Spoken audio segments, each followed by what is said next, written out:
السلام علیکم ورحمۃ اللہ تعالی وبرکاتہ۔ الحمد للہ رب العالمین والعاقبۃ للمتقین والصلاة والسلام علی سید الانبیاء والمرسلین وعلى آلہ واصحابہ اجمعین، اما بعد فاعوذ باللہ من الشیطان الرجیم، بسم اللہ الرحمن الرحیم۔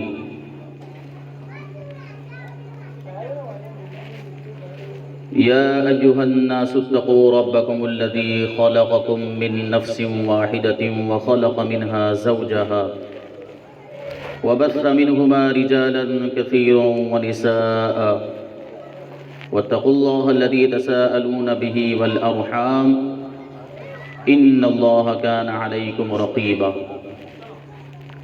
صدق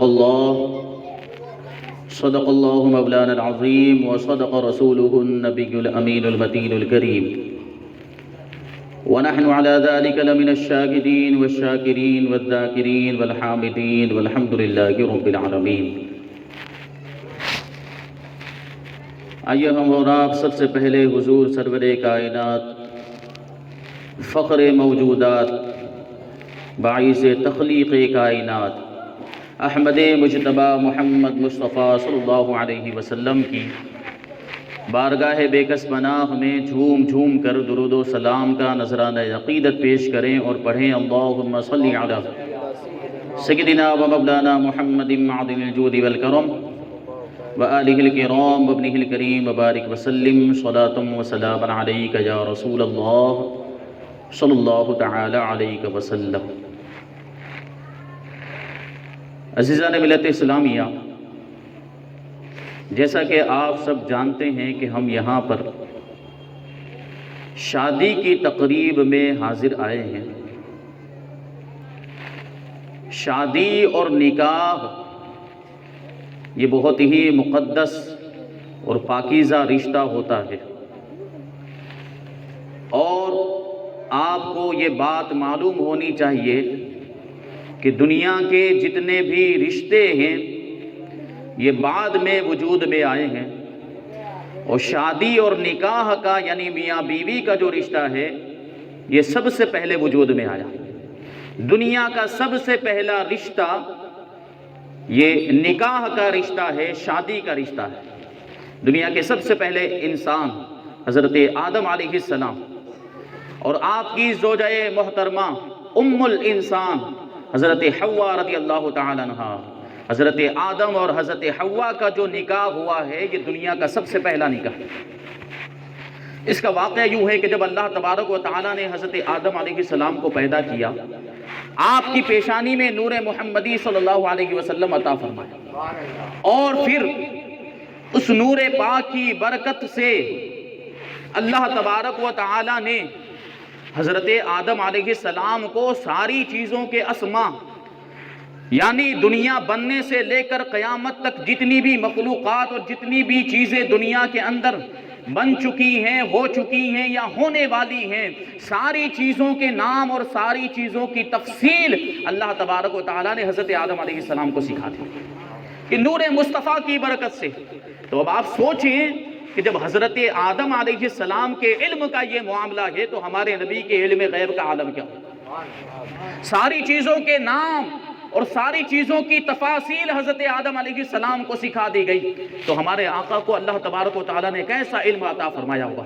بہرحال نور محمدی کی دوسری برکت یہ ظاہر ہوئی کہ اللہ تبارک و تعالیٰ نے فرشتوں کو حکم دیا کہ آدم کو سجدہ کر، آدم کو مسجود ملائکہ بنا دیا گیا، اور علماء فرماتے ہیں کہ سارے فرشتوں نے سجدہ کیا سوائے ابلیس کے۔ اس نے انکار کیا، اس نے تکبر کیا، اور ابلیس نے یہ کہا تھا کہ آدم کو مٹی سے بنایا گیا، کہ مجھے آگ سے بنایا گیا، میں آدم سے بہتر ہوں تو میں آدم کو سجدہ کیوں کروں؟ تو سب سے پہلے تکبر کرنے والا کوئی انسان، کوئی جو شخص ہے تو وہ ابلیس ہے، اور سب سے پہلے نبی کی شان میں گستاخی کرنے والا بھی ابلیس ہے۔ اسی وجہ سے اللہ تبارک و تعالیٰ نے ارشاد فرمایا وَكَانَ مِنَ الْكَافِرِينَ، کہ جو نبی کی شان میں گستاخی کرتا ہے وہ کافر ہو جایا کرتا ہے۔ حضرت آدم علیہ السلام کو فرشتوں نے سجدہ کیا. مفسرین فرماتے ہیں کہ یہ سجدہ آدم کو نہیں تھا بلکہ اس نور کو تھا جو حضرت آدم کی پیشانی میں عطا فرمایا گیا. اب حضرت آدم علیہ السلام کو فرشتے لے کر جنت کی طرف روانہ ہوئے کس شان و شوکت کے ساتھ کہ پہلے اللہ تبارک و تعالیٰ کے حکم سے فرشتوں نے حضرت آدم علیہ السلام کو جنتی جوڑا پہنایا جس پر لکھا ہوا تھا لا الہ الا اللہ محمد الرسول اللہ صلی اللہ علیہ وسلم. پھر حضرت آدم علیہ السلام کے سر پر فرشتوں نے نورانی تاج رکھا, جنتی تخت پر حضرت آدم علیہ السلام کو بٹھایا. اب لے کر اس شان سے روانہ ہوئے کہ حضرت آدم علیہ السلام کی دائیں جانب 70,000 فرشتے, بائیں جانب 70,000 فرشتے, آگے 70,000 فرشتے اور پیچھے 70,000 فرشتے. اس شان کے ساتھ یہ قافلہ جنت کی طرف روانہ ہوا. جب جنت کے قریب پہنچا تو رضوان جنت نے اور جنت کی جتنی بھی حوریں تھی سب نے بڑے شاندار انداز میں صلاۃ و سلام پیش کرتے ہوئے حضرت آدم علیہ السلام کا استقبال کیا. اب حضرت آدم علیہ السلام جنت میں پہنچ گئے اور جنت میں رہنے لگ گئے. اور جنت میں معاملہ یہ تھا کہ ملائے اعلیٰ کے اندر فرشتے آپ کی بڑی تعظیم کیا کرتے تھے, آپ کے پیچھے پیچھے فرشتے بڑی تعظیم و تکریم کرتے ہوئے چلا کرتے تھے. ایک مرتبہ حضرت آدم علیہ السلام نے اپنے رب کی بارگاہ میں عرض کیا, پروردگار عالم یہ میری تعظیم اتنی زیادہ تعظیم کس وجہ سے ہے, یہ فرشتے میری اتنی تعظیم کیوں کیا کرتے ہیں؟ تو اللہ تبارک و تعالیٰ نے ارشاد فرمایا کہ آدم یہ تمہاری تعظیم نہیں کرتے بلکہ اس نور کی تعظیم کرتے ہیں جو تمہاری پیشانی میں عطا کیا گیا. اب حضرت آدم علیہ السلام اپنے رب کی بارگاہ میں عرض کرتے ہیں, اے پروردگار عالم یہ نور جو میری پیشانی میں ہے مصطفیٰ صلی اللہ علیہ وسلم کا نور کسی ایسے عضو میں عطا فرما دے کہ میں بھی اس کی زیارت کر سکوں اور اپنے دل کو سکون پہنچا سکوں. کیونکہ پیشانی میں یہاں پر نور تھا اور پیشانی میں یہاں پر اگر کوئی چیز لگی ہوئی ہو تو اس کو دیکھنا ممکن نہیں ہوتا. ایسے ظاہری آنکھوں سے آئینہ وغیرہ سے دیکھ سکتے ہیں لیکن اس طریقے سے آنکھوں سے نہیں دیکھ سکتے. تو حضرت آدم علیہ السلام نے خواہش ظاہر کی, تمنا کی کہ اے پروردگار عالم یہ نور محمدی صلی اللہ علیہ وسلم جو میری پیشانی میں تو نے عطا فرمایا ہے میرے جسم کے کسی ایسے عضو میں عطا فرما کہ میں بھی اس کا دیدار کر سکوں, میں بھی اس کی زیارت کر سکوں. چنانچہ اللہ تبارک و تعالیٰ نے اس نور محمدی کو حضرت آدم علیہ السلام کی پیشانی سے یہ شہادت کی انگلی میں دائیں ہاتھ کی شہادت کی انگلی کے ناخن میں عطا فرمایا. اب حضرت آدم علیہ السلام نے نور محمدی کی زیارت کرنے کے لیے شہادت کی انگلی کو اٹھایا اور نور محمدی کو دیکھنے کے بعد حضرت آدم علیہ السلام کی زبان سے بے ساختہ نکلا اشہد ان لا الہ الا اللہ و اشہد ان محمد رسول اللہ. پھر حضرت آدم علیہ السلام نے حضور پاک صلی اللہ علیہ وسلم پر درود شریف پڑھا اور اس انگلی کا بوسہ لے کر اپنی آنکھوں سے لگا دیا. تو نبی پاک صلی اللہ علیہ وسلم کا نام پاک سن کر انگلیوں کو چوم کر انگوٹھوں کو چوم کر آنکھوں سے لگانا حضرت آدم علیہ السلام کی سنت ہے. تو جو حضرت آدم علیہ السلام کی فرما بردار اولاد ہے وہ ان کی سنت پر عمل کرتی ہے اور جو نافرمان اولاد ہے ان سے ہم کیا شکایت کر سکتے ہیں. تو یہ شان تھی حضرت آدم علیہ السلام کی, جنت میں تھے اکیلے تنے تنہا, آپ کی جنس کا کوئی دوسرا انسان موجود نہیں. تو انسان کو اللہ تبارک و تعالیٰ نے ایسا پیدا فرمایا, اس کی فطرت یہ ہے کہ وہ تنہا نہیں رہ سکتا. تنہائی میں انسان کو گھبراہٹ ہوتی ہے, وحشت ہوتی ہے. حضرت آدم علیہ السلام کا بھی یہی معاملہ.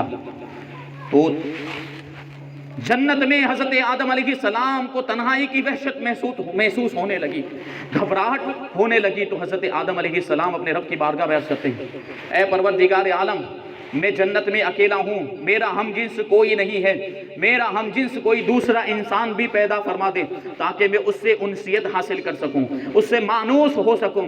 تو اللہ تبارک و تعالیٰ نے حضرت آدم علیہ السلام پر نیند غالب فرما دی. پھر آپ کی بائیں پسلی نکالی, آپ کی ایک بائیں پسلی نکالی اور وہاں پر گوشت بھر دیا.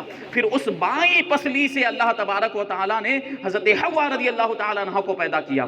جب حضرت آدم علیہ السلام کی آنکھ کھلی, جب آپ بیدار ہوئے تو حضرت حوا رضی اللہ تعالیٰ عنہ کو اپنے پہلو میں بیٹھا ہوا دیکھا. تو حضرت آدم علیہ السلام کہتے ہیں من انت, تم کون ہو؟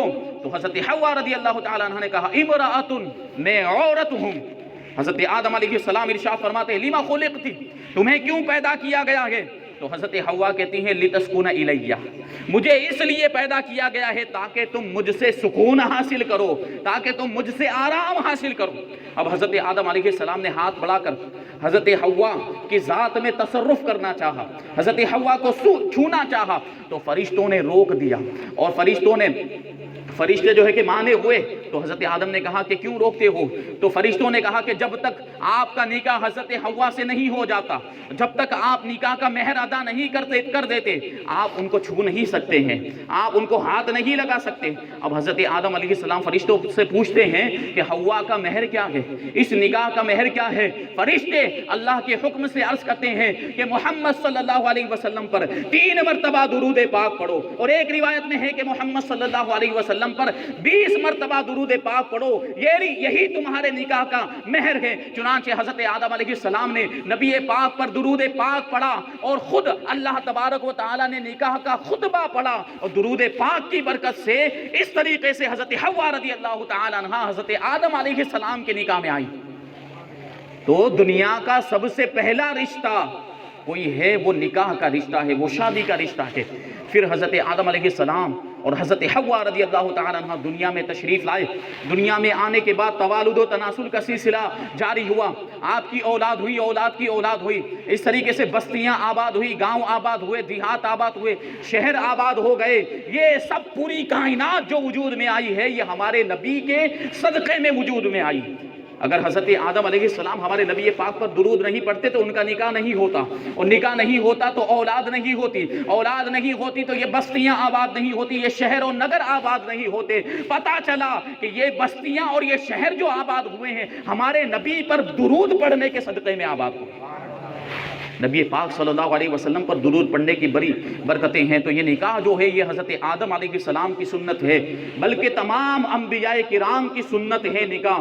اللہ تبارک و تعالی قرآن مجید میں ارشاد فرماتا ہے کہ وما ارسلنا رسلا من قبلک وجعلنا لهم ازواجا وَلَقَدْ أَرْسَلْنَا رُسُلًا مِّن قَبْلِكَ وَجَعَلْنَا لَهُمْ أَزْوَاجًا وَذُرِّيَّةً، تحقیق کہ ہم نے تم سے پہلے رسولوں کو بھیجا، تم سے پہلے نبیوں کو بھیجا، اور ان کے لیے بیویاں بھی مقرر کی اور ان کو اولاد سے بھی نوازا گیا۔ تو پتہ کیا چلا کہ نبی پاک صلی اللہ علیہ وسلم سے پہلے بھی جو کم و بیش 1,24,000 انبیاء کرام ہوئے ہیں، سب نے شادیاں کی ہیں، سب کی بیویاں ہوئی ہیں، اور سب کو اللہ تبارک و تعالیٰ نے اولاد بھی عطا فرمائی۔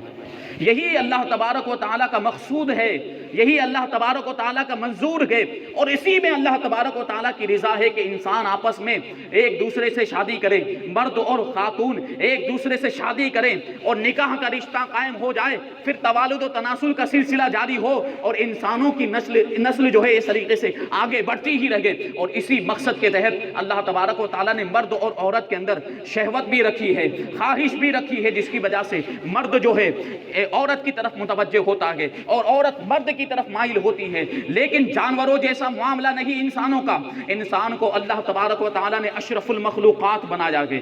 ساری مخلوق میں سب سے بڑا درجہ، سب سے بڑا مرتبہ کسی کا ہے تو وہ انسان کا ہے۔ تو جانوروں کے لیے کوئی قاعدہ قانون نہیں ہے، جانور کسی سے بھی اپنی خواہش کی تکمیل کر سکتا ہے، لیکن انسان کو اللہ تبارک و تعالیٰ نے اشرف المخلوقات ہونے کی وجہ سے مطلق العنان، بے یار و مددگار اور آزاد نہیں چھوڑا ہے۔ اس کے لیے قدرت نے کچھ اصول بنائے ہیں، اس کے لیے کچھ قوانین بنائے ہیں، ان قوانین کی روشنی میں انسان کو زندگی گزارنی چاہیے۔ تو یہ قدرت کا نظام ہے کہ بغیر نکاح کے ایک مرد کو عورت سے فائدہ اٹھانا، تمتع کرنا جائز نہیں ہے۔ جب نکاح ہو جائے اس کے بعد ہی عورت اور مرد کا تعلق ہو سکتا ہے، اس سے پہلے یہ تعلق نہیں ہو سکتا۔ بلکہ دیکھیں تو جانوروں میں تو کچھ ایسے بلکہ اکثر ایسے جانور ہیں جو پست قسم کے جانور ہوتے ہیں، جیسے کتیا کو لے لیں تو کتیا کا معاملہ یہ ہوتا ہے کہ وہ ایک سے زیادہ کتوں کے پاس جاتی ہے، اور بڑی ذلیل قسم کی یہ جانور کی جو ہے نوع ہوتی ہے۔ لیکن جانوروں اور پرندوں کے اندر اللہ تبارک و تعالیٰ نے بعض پرندوں کو اور بعض جانوروں کو یہ شرافت عطا فرمائی ہے۔ جیسے کبوتری کا معاملہ لے لیں کہ کبوتری کی نسبت جب ایک کبوتر سے ہو جاتی ہے تو پھر وہ دوسرے کبوتر کے پاس نہیں جاتی ہے، اور یہ دونوں مل کر وہ کبوتری اور جس کے ساتھ اس کی نسبت ہو گئی ہے، جس کے ساتھ تعلق ہو گیا ہے وہ کبوتر، یہ دونوں مل کر اپنے بچوں کی پرورش کیا کرتے ہیں۔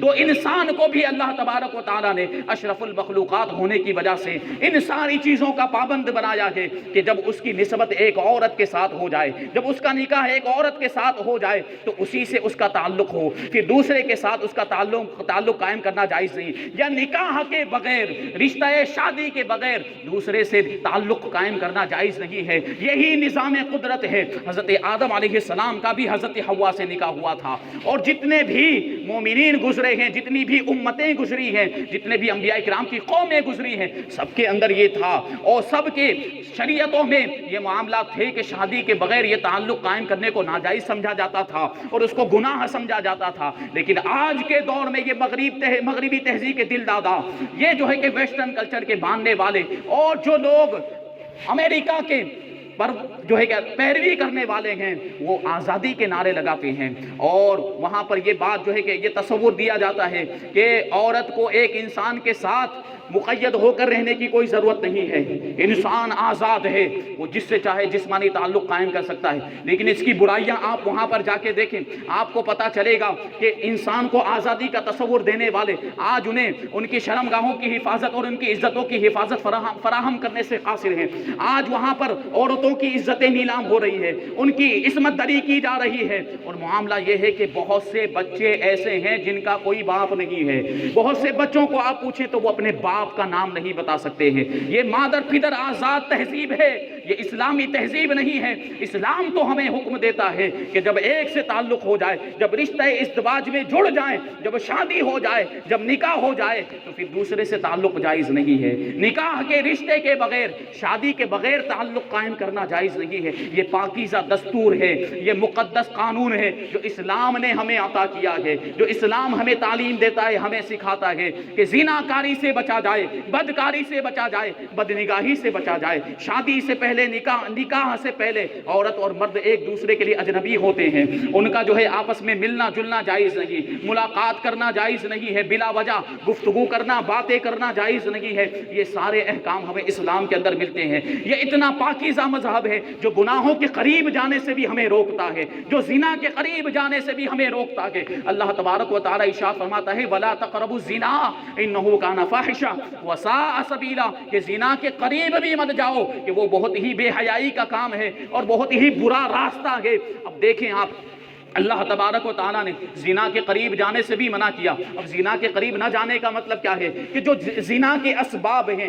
جو زنا کی طرف لے جانے والی چیزیں ہیں، جیسے مرد و عورتوں کا آپس میں ملنا جلنا، ان کا آپس میں اختلاط، آپس میں دوستی کرنا، آپس میں فرینڈشپ کرنا، اور آپس میں اٹھنا بیٹھنا، ایک ساتھ تعلیم حاصل کرنا، ایک کالج میں ایک اسکول میں جو ہے کہ تعلیم حاصل کرنا، یہ ساری چیزیں وہ ہیں جو زنا کی طرف لے جانے والی ہیں، یہ بدکاری کی طرف لے جانے والی ہیں۔ اللہ تبارک و تعالیٰ نے پہلے ہی ان ساری چیزوں پر روک لگا دی کہ جو چیزیں زنا کی طرف لے جانے والی ہیں ان سے بھی دور رہو، زنا کے اسباب سے بھی دور رہو۔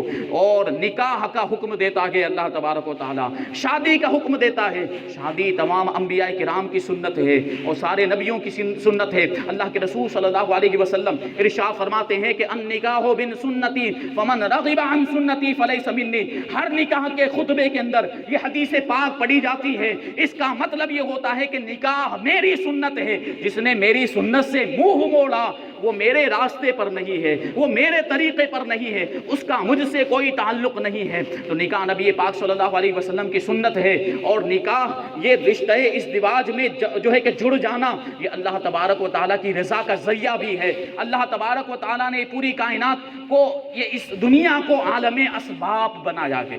اگر اللہ تبارک و تعالیٰ چاہتا تو بغیر مرد اور عورت کے انسانوں کو پیدا فرما دیتا، اور یہ جو نسل کی افزائش ہے، نسل کا آگے بڑھنا ہے، اللہ تبارک و تعالیٰ کی قدرت کاملہ، اللہ تبارک و تعالیٰ اپنی قدرت کاملہ سے اگر چاہتا تو بغیر میاں بیوی کے اختلاف کے یہ اولاد بھی ہونے لگتی اور یہ سلسلہ بھی آگے بڑھتا نسلوں کا۔ جیسے اللہ تبارک و تعالیٰ نے حضرت آدم علیہ السلام کو بغیر ماں باپ کے پیدا کیا ہے، حضرت عیسیٰ علیہ السلام کو بغیر باپ کے پیدا کیا ہے۔ اللہ تبارک و تعالیٰ قادر مطلق ہے، وہ جو چاہے کر سکتا ہے، لیکن یہ اس کی مرضی ہے کہ اس نے دنیا کو عالم اسباب بنایا ہے کہ ذریعوں کے ذریعے سے، سبب کے ذریعے انڈائریکٹلی چیزیں وجود میں آتی ہیں۔ اسی وجہ سے نکاح کا رشتہ جو ہے اللہ تبارک و تعالیٰ نے دستور حیات کے اندر شامل کیا ہے کہ نکاح کیا جائے اور نکاح کے ذریعے سے انسانی نسل کو آگے بڑھایا جائے۔ یہ اللہ تبارک و تعالیٰ نے مقدس اور پاکیزہ قانون ہمیں عطا فرمایا ہے، اور اللہ کے رسول صلی اللہ علیہ وسلم نے بھی نکاح کی جگہ جگہ پر ترغیب دلائی ہے، شادی کرنے کی طرف جو ہے کہ لوگوں کی رغبت دلائی ہے، کیونکہ ظاہر سی بات ہے جو رشتہ ازدواج میں جڑ جائے گا، جو نکاح کر لے گا، پھر وہ بے حیائی کی طرف نہیں جائے گا، پھر وہ بدنگاہی نہیں کرے گا، وہ بدکاری کی طرف نہیں جائے گا، زناکاری کی طرف نہیں جائے گا۔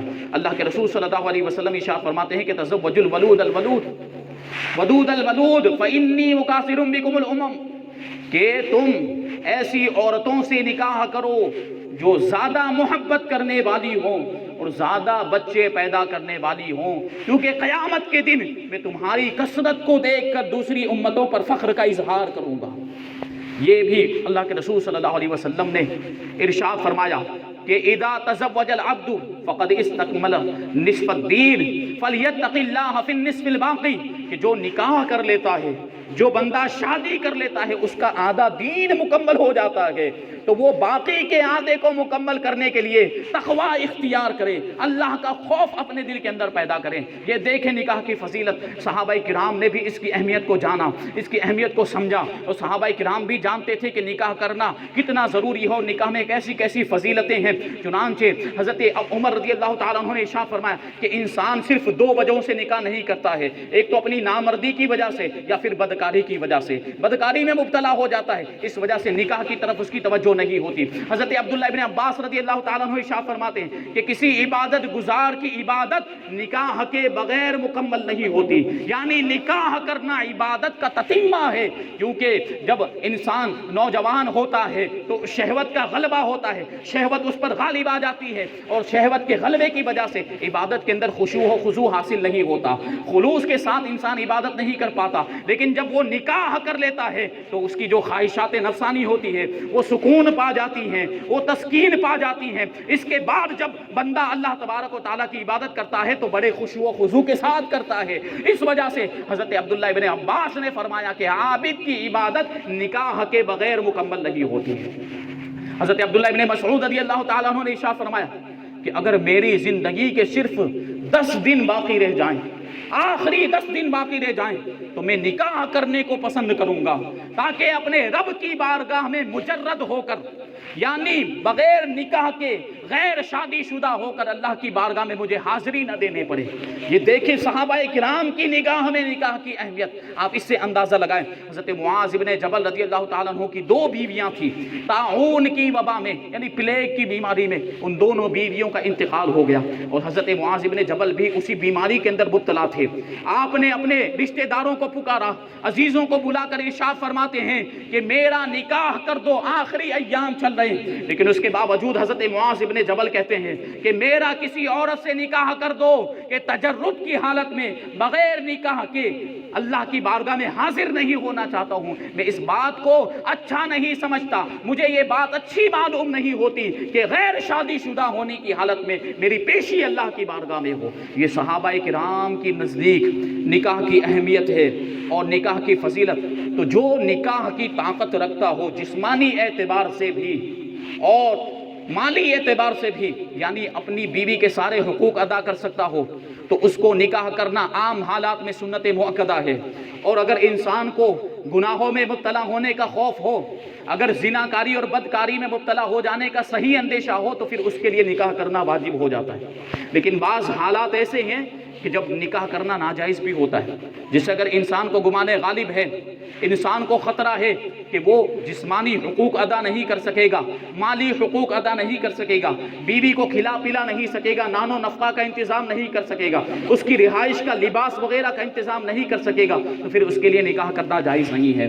عام حالات میں نکاح کرنا سنت مؤکدہ ہے۔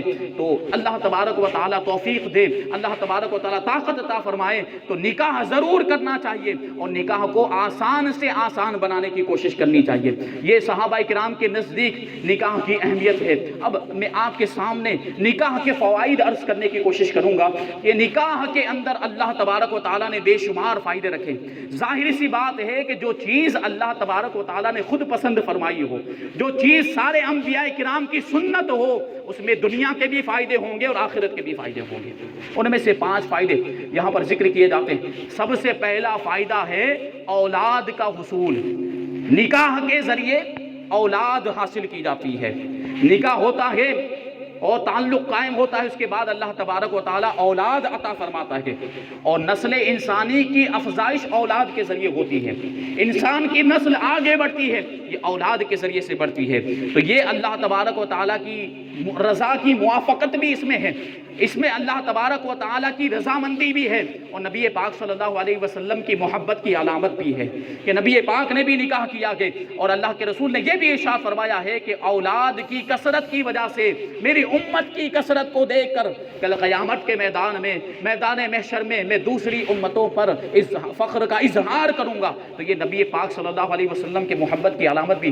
دوسری بات یہ ہے کہ جب والدین کا انتقال ہو جاتا ہے اور ان کی اولاد دنیا میں جب قرآن پاک کی تلاوت کرتی ہے تو اللہ تبارک و تعالیٰ اس کا فائدہ والدین کو قبر میں عطا فرماتا ہے۔ روایتوں میں آیا ہے کہ جب بچہ مدرسے میں جا کر بسم اللہ پڑھتا ہے تو قبر کے اندر دنیا میں بچے کے بسم اللہ پڑھنے کی وجہ سے قبر میں اس کے باپ کا عذاب اٹھا دیا جاتا ہے۔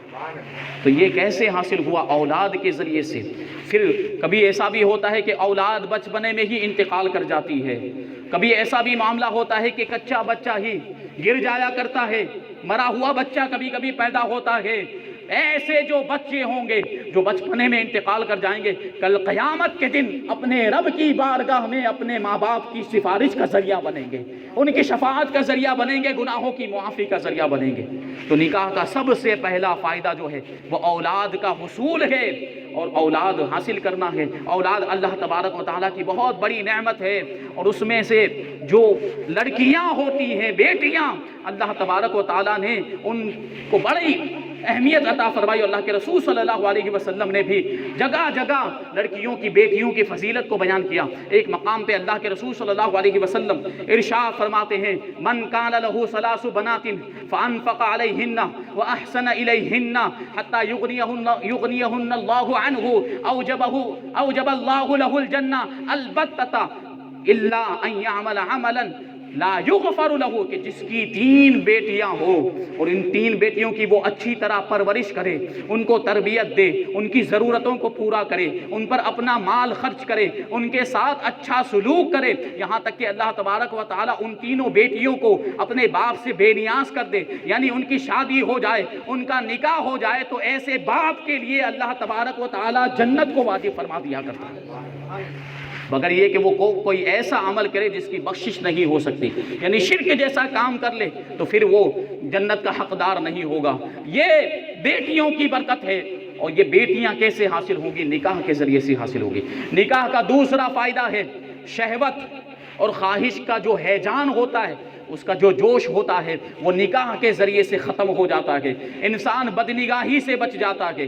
انسان جب نکاح کر لیتا ہے، انسان جب شادی کر لیتا ہے تو اس کو ایک مرکز مل جاتا ہے، اسے نگاہوں کا ایک محور مل جاتا ہے، پھر وہ زناکاری کی طرف نہیں جاتا، وہ بدکاری کی طرف نہیں جاتا، پھر وہ اپنی نگاہوں کو نیچی رکھتا ہے، پھر وہ اپنی شرمگاہ کی حفاظت کرتا ہے، وہ بدکاری کی طرف نہیں جاتا۔ اللہ کے رسول صلی اللہ علیہ وسلم ارشاد فرماتے ہیں، یا معاشر الشباب من استطاع منکم فلیتزوج من استطاع منکم الباءۃ فلیتزوج فانه اغض للبصر واحسن للفرج ومن لم يستطع فعليه بالصوم فانه له وجاء، کہ اے گروہ نوجوان، اے نوجوانوں کے گروہ، تم میں سے جو کوئی بھی نکاح کرنے کی طاقت رکھتا ہے تو اسے چاہیے کہ وہ نکاح کر لے، کیونکہ نکاح نگاہوں کو نیچی رکھتا ہے اور شرمگاہ کی حفاظت کرتا ہے، اور جس کے اندر نکاح کرنے کی طاقت نہ ہو تو وہ روزے رکھے، کیونکہ روزہ جو ہوتا ہے وہ شہوت کو توڑنے والا ہوتا ہے۔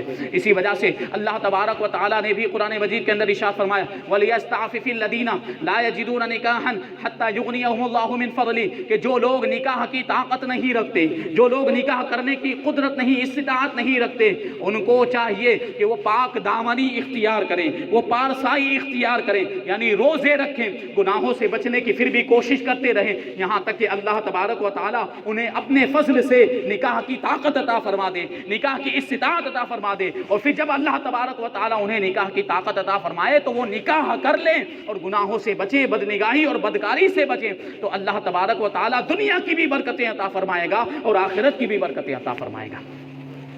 تو یہ نکاح کا دوسرا فائدہ کہ انسان بدکاریوں سے بچ جایا کرتا ہے اور انسان بے حیائی کے کاموں سے بھی بچ جاتا ہے۔ اللہ کے رسول نے ارشاد فرمایا کہ اذا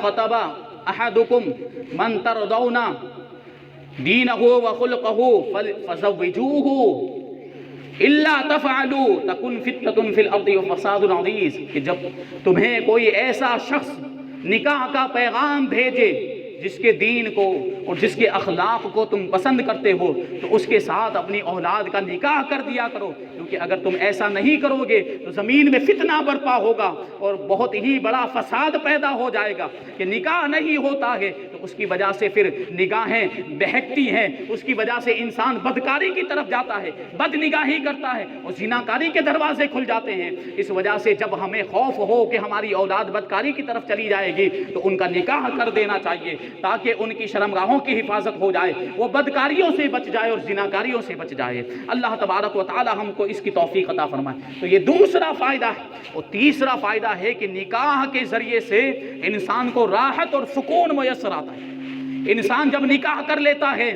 تو میاں بیوی آپس میں نکاح کی برکت سے ایک دوسرے کے خیر خواہ اور ایک دوسرے کے ہمدرد بن جاتے ہیں۔ جب ایک کو تکلیف ہوتی ہے تو دوسرا بے چین ہو جاتا ہے، جب کوئی ایک بیمار ہو تو دوسرا اس کی تیمارداری میں لگ جاتا ہے، جب کسی ایک کو کوئی تکلیف پہنچے تو دوسرے کو بھی اس کا احساس ہوتا ہے۔ اس طریقے سے ایک دوسرے کو راحت پہنچانے کی کوشش کرتے ہیں، ایک دوسرے کو سکون پہنچانے کی کوشش کرتے ہیں، اور یہ محبت کا معاملہ ہوتا ہے، یہ آپس میں شفقت کا معاملہ، مہربانی کا معاملہ ہوتا ہے، کیونکہ اللہ تبارک و تعالیٰ نے قرآن مجید میں ارشاد فرمایا وَمِنْ آيَاتِهِ أَنْ خَلَقَ لَكُم مِنْ أَنفُسِكُمْ أَزْوَاجًا وَجَعَلَ بَيْنَكُمْ مَوَدَّةً وَرَحْمَةً۔ اللہ کی نشانیوں میں سے ایک نشانی یہ ہے کہ اس نے تمہارے لیے تمہاری ہی جانوں سے تمہارے جوڑے پیدا کیے ہیں تاکہ تم ان سے سکون حاصل کرو، تاکہ تم ان سے آرام حاصل کرو، اور تمہارے درمیان اللہ تبارک و تعالیٰ نے محبت اور مہربانی کا جذبہ بھی پیدا فرما دیا۔ اس کا مطلب یہ ہے کہ نکاح کے ذریعے سے صرف جو نکاح کے ذریعے سے میاں بیوی کے درمیان فطری طور پر محبت پیدا ہو جاتی ہے، بلکہ روایتوں میں آیا ہے کہ نکاح سے بڑھ کر محبت پیدا کرنے والا کوئی رشتہ ہی نہیں ہے، کیونکہ نکاح سے صرف میاں بیوی کے اندر محبت پیدا نہیں ہوتی، صرف میاں بیوی نہیں جڑتے ہیں بلکہ دو خاندان جڑ جایا کرتے ہیں، دو قومیں جڑ جایا کرتی ہیں، دو برادریاں جڑ جایا کرتی ہیں۔ نکاح کے ذریعے سے بہت سے لوگوں کے تعلق آپس میں قائم ہوتے ہیں اور بہت سے لوگوں کے دلوں میں اللہ تبارک و تعالی محبت کا جذبہ پیدا فرما دیتا ہے۔ تو یہ شان ہے، اللہ تبارک و تعالیٰ نے ایسا مقدس اور پاکیزہ رشتہ ہمیں عطا فرمایا ہے، ایسا قانون اور ایسا اصول اور ضابطہ ہمیں عطا فرمایا ہے۔ آج ابھی جو میں نے حدیث پاک پڑھی کہ اللہ نکاح سے بڑھ کر محبت پیدا کرنے والا کوئی رشتہ نہیں، اور آیت کریمہ میں اللہ تبارک و تعالیٰ نے ارشاد فرمایا کہ تمہارے درمیان یعنی نکاح کے رشتے کی بنیاد پر اللہ نے محبت پیدا کی ہے۔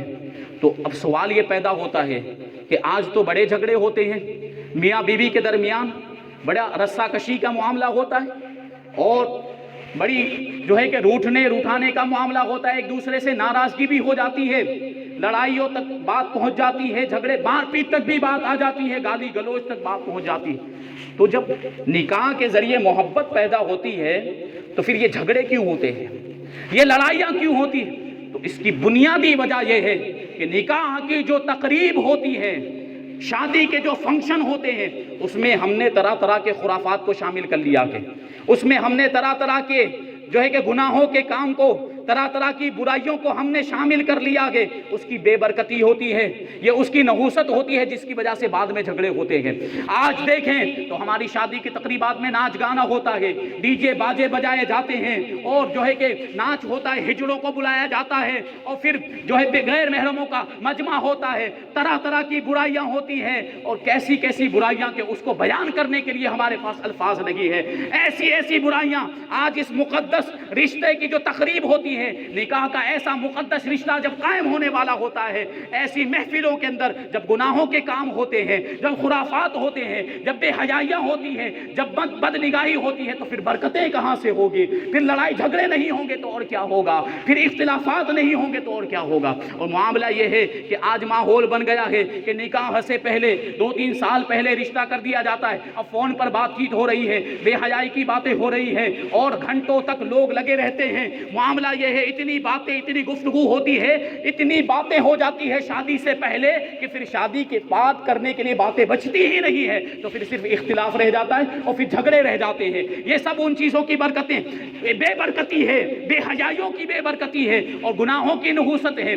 شادی جب تک نہیں ہو جاتی، مرد اور عورت، لڑکا اور لڑکی ایک دوسرے کے لیے اجنبی ہیں، غیر محرم ہیں، آپس میں ملاقات جائز نہیں، بلا وجہ بلا ضرورت کی بات چیت گفتگو کرنا جائز نہیں، ایک دوسرے کو چھونا جائز نہیں ہے، ایک دوسرے کے ساتھ کسی طرح کا تعلق رکھنا جائز نہیں ہے۔ جب تک نکاح نہیں ہو جاتا لڑکا اور لڑکی ایک دوسرے کے لیے اجنبی ہے۔ لیکن آج ہمارے معاشرے کے اندر یہ بے حیائیاں پھیل رہی ہے، یہ برے کام ہو رہے ہیں، یہ فحاشی پھیل رہی ہے کہ شادی سے پہلے لڑکا لڑکی کے تعلقات ہو جاتے ہیں اور لڑکا لڑکی ایک دوسرے سے ملاقات بھی کرنے لگ جاتے ہیں، ساتھ میں گھومنے جا رہے ہیں، بات چیت ہو رہی ہے، ایک دوسرے کو چھو بھی رہے ہیں۔ یہ بے حیائیوں کے کام ہو رہے ہیں اور اس پر فخر کیا جا رہا ہے۔ اب ہم پر یہ عذاب نازل نہیں ہوگا تو اور کیا ہوگا، بیماریاں نہیں آئے گی تو اور کیا ہوگا، وبائیں نہیں آئیں گی تو اور کیا ہوگا۔ یہ بے حیائیاں ہو رہی ہے اور ہم ان کو اچھا سمجھنے لگ گئے۔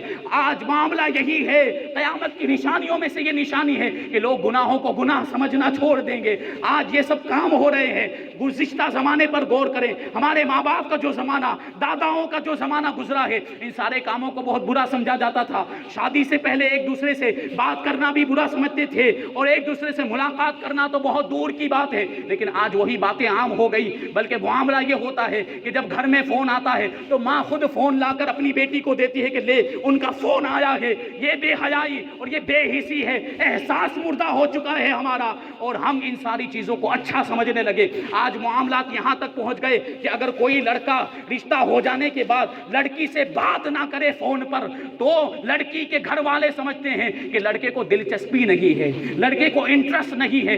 اس بنیاد پر کئی رشتے ٹوٹ جایا کرتے ہیں۔ اور اللہ کے بندو، وہ تو اچھا کام کر رہا ہے، وہ تو شریعت کے مطابق عمل کر رہا ہے، شادی سے پہلے بلا وجہ بات کرنا جائز نہیں ہے، آپ اس کو ضروری سمجھ رہے ہیں۔ یہ کیسی بے حیائی ہے، یہ ہمارے ذہنوں کا معاملہ کیا ہو گیا، یہ ہماری سوچیں کیسی خراب ہو گئی۔ یہی وجہ ہے یہ آپس کے تعلقات شادی سے پہلے ہونے لگتے ہیں، ملاقات ہونے لگتے ہیں۔ مجھے ایک صاحب نے بتایا جو عالم دین ہیں اور بڑی شخصیات میں ان کا شمار ہوتا ہے، نکاح پڑھاتے ہیں، وہ قاضی بھی ہیں نکاح کے۔ انہوں نے بتایا کہ میرے پاس آج تک ایسے کئی نکاح آئے ہیں کہ جن میں لڑکی شادی سے پہلے ہی حاملہ ہو چکی تھی۔ اللہ اکبر! یہ ہمارے معاشرے کے اندر برائیاں پھیلی، یہ کیسے ہوئی؟ ہم نے چھوٹ دی ہے، ہم نے آزادی دی۔ پہلے ماں باپ پابندیاں لگاتے تھے، پہلے ماں باپ روکتے تھے، آج جو ہے ماں باپ خود ہی بھیج رہے ہیں۔ آج ماں باپ جو ہے کہ برانگیختہ کر رہے ہیں، حوصلہ افزائی کر رہے ہیں۔ یہ بے حیائی ہمارے معاشرے کے اندر پھیل رہی ہے، تو اب ہم پر ظلم و ستم نہیں ہوگا تو اور کیا ہوگا، ہمیں ملک سے نکالنے کی کوششیں نہیں ہوں گی تو اور کیا ہوگی۔ جب کسی قوم کے اندر بے حیائیاں عام ہو جاتی، جب گناہوں کے کام عام ہو جاتے ہیں تو پھر ظالم بادشاہ مقرر کر دیے جاتے ہیں ان پر۔ آج یہ جو ظالم ہم پر مقرر کیے گئے ہیں اور یہ جو ظلم و ستم کے پہاڑ ہم پر توڑ رہے ہیں، یہ ہمارے اعمال کا نتیجہ ہے، یہ ہمارے گناہوں کا نتیجہ ہے۔ تو اس بات کو ذہن میں رکھیں، اپنے معاشرے سے، اپنی سوسائٹی سے ان بے حیائیوں کو دور کریں، ان خرافات کو دور کریں اور نکاح کو زیادہ سے زیادہ ترویج دیں اور نکاح کی تقریبات کو پاکیزہ بنانے کی کوشش کریں۔ خرافات سے شادی کے تقریب کو پاک کریں اور گناہوں سے شادی کی تقریب کو پاک کریں۔ یہ دیکھیں جو نکاح ہے، یہ نکاح کوئی بہت جو ہے کہ خرچے والا کام نہیں ہے۔ نکاح نام ہے گواہوں کی موجودگی میں لڑکا اور لڑکی کے ایجاب و قبول کا، اور ولیمہ کرنا سنت ہے۔ اس کے علاوہ نکاح کے اندر 1 روپے کا خرچہ نہیں ہے، لیکن ہم نے نکاح کو اتنا مہنگا بنا دیا، اتنا مہنگا بنا دیا، لاکھوں کے خرچے ہو رہے ہیں، ہزاروں کو کھانا کھلایا جا رہا ہے۔ اور یہ رواج جو آ گئے، رسم و رواج، سونا دیا جا رہا ہے، جو دہیج کے معاملات ہو رہے ہیں، دہیج کا مطالبہ ہوتا ہے، جہیز کا خوب لاکھوں روپے کی تعداد میں جو ہے کہ جہیز مانگا جاتا ہے، گاڑیاں مانگی جاتی ہیں، سونا چاندی مانگا جاتا ہے، روپے پیسے مانگے جاتے ہیں۔ یہ سب نحوستیں ہمارے معاشرے کے اندر آ گئی اور نکاح کو اتنا مہنگا کر دیا ہے کہ اب جو غریب طبقے کے لوگ ہیں ان کو قرض لینا پڑتا ہے، ان کو بڑی مشقتوں کا سامنا کرنا پڑتا ہے۔ ایسے رواج ہم نے بنا دیے گئے، ان رواجوں کو ہمیں اپنے معاشرے سے ختم کرنا ہوگا۔ یہ بے حیائی کے کاموں کو ہمیں اپنے معاشرے سے ختم کرنا ہوگا، تب جا کر اللہ تبارک و تعالیٰ کی رحمت کی بارش ہوگی۔ تو یہ معاملہ ہے کہ نکاح مہنگے ہو گئے اور زنا سستا ہو گیا۔ آج زنا جو ہے انتہائی سستا ہے۔ اب سوچیں آپ، اگر نکاح کو ہم مہنگا کر دیں گے اور زنا سستا ہو جائے گا تو آدمی جب نکاح نہیں کر سکے گا تو پھر وہ کدھر جائے گا؟ وہ زناکاری کی طرف جائے گا، اور اس کا ذمہ دار کون ہے؟ اس کی ذمہ دار ہماری پوری قوم ہے۔ ہم نے ایسے ایسے رواج اپنے اندر شامل کر لیے، اپنی تقریبات میں شامل کر لیے، اور ایسے ایسے رواج جن کے اندر لاکھوں کا خرچہ ہو رہا ہے، تو غریب طبقے کے لوگ سوچتے ہوئے ڈر جاتے ہیں، ان کو بڑے بڑے قرضے لینے پڑتے ہیں، پوری زندگی ان کی ادائیگی میں گزر جاتی ہے۔ تو ہمیں سوچنا ہے، ہمیں فکر کرنی ہے، ہمیں سب کا خیال رکھنا ہے، اور اپنے دین کو ترجیح دینی ہے، دین پر سب سے پہلے ہم کو عمل کرنا ہے۔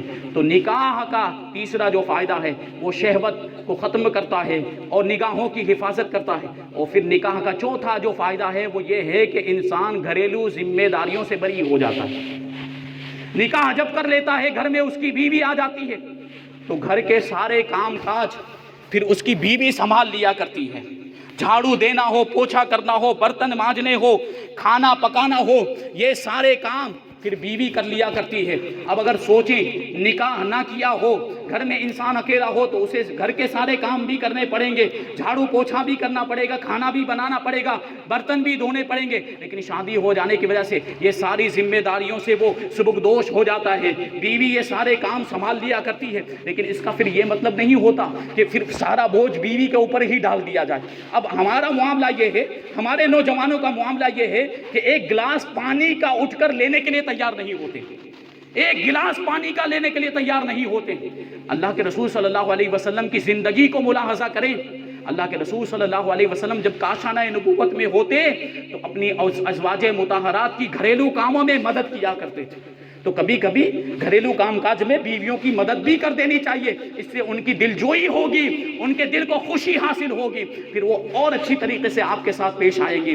تو یہ ہے چوتھا فائدہ کہ اس کے ذریعے سے انسان گھریلو ذمہ داریوں سے بری ہو جاتا ہے۔ پھر جو پانچواں فائدہ ہے وہ مجاہدہ نفس ہے کہ انسان جب نکاح کر لیتا ہے تو نکاح کی ایسی ذمہ داریاں آ جاتی ہے، ایسی پابندیاں آ جاتی ہے کہ نفس کی بہت اچھی تربیت ہو جاتی ہے۔ اب نکاح کر لینے کے بعد اسے عورت کی عادتوں کو بھی برداشت کرنا پڑتا ہے، گھریلو ذمہ داریاں بھی اس کو نبھانی پڑتی ہے، گھر والوں کی اور بیوی کی تربیت اسے کرنی پڑتی، ان کی اصلاح ان کی کرنی پڑتی ہے، دین کی طرف ان کی رہنمائی اسے کرنی پڑتی ہے۔ پھر گھر والوں کے لیے حلال رزق حاصل کرنے کے لیے اسے جد و جہد کرنی پڑتی ہے، اسے محنت و مشقت کرنی پڑتی، پھر اپنی اولاد کی تربیت کرنی پڑتی ہے۔ ان سارے کاموں کے اندر نفس کا اچھا خاصا مجاہدہ ہو جاتا ہے، نفس کی اچھی خاصی تربیت ہو جاتی ہے۔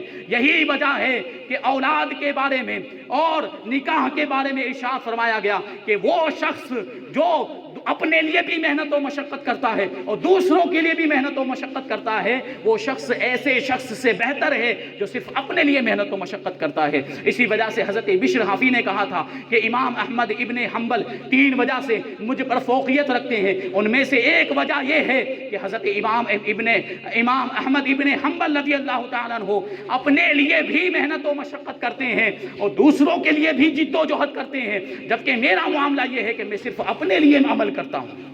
تو جب نکاح کر لیتا ہے انسان تو انسان اپنے لیے تو اپنے آپ کو فائدہ پہنچانے کے لیے تو محنت کرتا ہے، لیکن اپنی اولاد کو بھی پالنے کے لیے، بیوی کو بھی کھلانے کے لیے، بیوی کی ضرورتوں کو پورا کرنے کے لیے، ماں باپ کی ضرورتوں کو پورا کرنے کے لیے محنت و مشقت کرتا ہے، اور اس کے ذریعے سے نفس کی تربیت ہو جاتی ہے اور اللہ تبارک و تعالی اجر و ثواب عطا فرماتا ہے۔ یہ تو اس سے اور بلند و بالا ہے۔ پھر یہ ساری فضیلتیں ہیں، یہ سارے فائدے، اور آخری فائدہ یہ ہے کہ نکاح اجر و ثواب کا ذریعہ ہے اور بخشش و مغفرت کا ذریعہ بھی ہے۔ حضرت ابو ذر، غالباً حضرت ابو ذر رضی اللہ تعالیٰ عنہ سے روایت ہے کہ اللہ کے رسول صلی اللہ علیہ وسلم نے ارشاد فرمایا فی بدع احدکم صدقہ، کہ یہ بدع کا جو لفظ ہے یہ جماع سے کنایا ہے کہ جب تم میں سے کوئی اپنی بیوی سے جماع کرتا ہے تو اسے صدقے کا ثواب ملتا ہے۔ یہ نکاح عبادت بھی ہے، اللہ تبارک و تعالیٰ اس کے ذریعے سے میاں بیوی پر اپنی خاص رحمتوں کا نزول فرماتا ہے، بڑا اجر و ثواب عطا فرماتا ہے، اور ان دونوں کا شمار بخشے ہوا میں ہو جاتا ہے۔ تو صحابہ اکرام نے عرض کیا یا رسول اللہ، ہم میں سے کوئی اپنی خواہش کی تسکین کرتا ہے، اپنی خواہش کی تکمیل کرتا ہے اور اس پر بھی اسے ثواب ملتا ہے۔ تعجب ہوا صحابہ اکرام کو، تو اللہ کے رسول صلی اللہ علیہ وسلم نے ارشاد فرمایا کہ کیا تمہیں معلوم نہیں کہ جب انسان غلط جگہ پر اپنی خواہش پوری کرتا ہے، حرام جگہ پر جب اپنی خواہش پوری کرتا ہے، یعنی جب زنا کرتا ہے تو کیا اسے گناہ نہیں ملتا ہے؟ تو جب حلال جگہ پر اپنی خواہش کو پورا کرے گا، جب اس جگہ پر اپنی خواہش کو پورا کرے گا جو انبیاء کرام کی سنت ہے، تو کیا اسے ثواب نہیں ملے گا؟ ضرور ثواب ملے گا۔ تو اللہ کے رسول صلی اللہ علیہ وسلم نے ایک مرتبہ حضرت ابوبکر صدیق رضی اللہ تعالیٰ عنہ سے ارشاد فرمایا کہ جب مرد خوش دلی کے ساتھ، اچھی طبیعت کے ساتھ اپنی بیوی کو دیکھتا ہے تو فرشتے اس کے نامہ اعمال کے اندر ایک غلام آزاد کرنے کا ثواب لکھ دیا کرتے ہیں، اور جو مرد ایک دوست کی طرح اپنی بیوی سے بات کرتا ہے تو فرشتے اس کے نامہ اعمال میں حج اور عمرہ کا ثواب لکھ دیا کرتے ہیں، اور جب مرد اپنی بیوی سے بوس و کنار کرتا ہے تو ایک صدیق کا ثواب اس کے نامہ اعمال میں لکھ دیا جاتا ہے، اور جب مرد فعل مخصوص کرتا ہے یعنی جماع کرتا ہے تو میاں بیوی کی گناہوں کو معاف کر دیا جاتا ہے، اگرچہ ان کے گناہ بہت زیادہ ہوں ان کی بخشش ہو جاتی ہے، مغفرت ہو جاتی ہے۔ تو نکاح یہ گناہوں کی بخشش کا بھی ذریعہ ہے اور اجر و ثواب بھی اس کے ذریعے سے اللہ تبارک و تعالی عطا فرماتا ہے۔ یہ شان ہے، یہ برکتیں ہیں نکاح کی۔ اللہ تبارک و تعالیٰ کی بارگاہ میں دعا ہے ہمیں آپ کو جو کچھ بھی بیان ہوا اس پر عمل کرنے کی توفیق عطا فرمائے، اپنے معاشرے سے، اپنی سوسائٹی سے خرافات کو، گناہوں کو، برائیوں کو دور کرنے کی توفیق عطا فرمائے۔ شادی جیسا مقدس رشتہ اور یہ پاکیزہ تقریب ہے، اسے سارے خرافات سے، بے حیائی کے کاموں سے بچانے کی توفیق عطا فرمائے، ہماری زندگی کو بھی پاکیزہ بنائے، ہماری آنے والی نسلوں کی زندگیوں کو بھی پاکیزہ بنائے، ہمیں بھی عاشق رسول بنائے اور ہماری آنے والی نسلوں کو بھی عاشق رسول بنائے۔ وما علینا الا البلاغ۔ السلام علیکم۔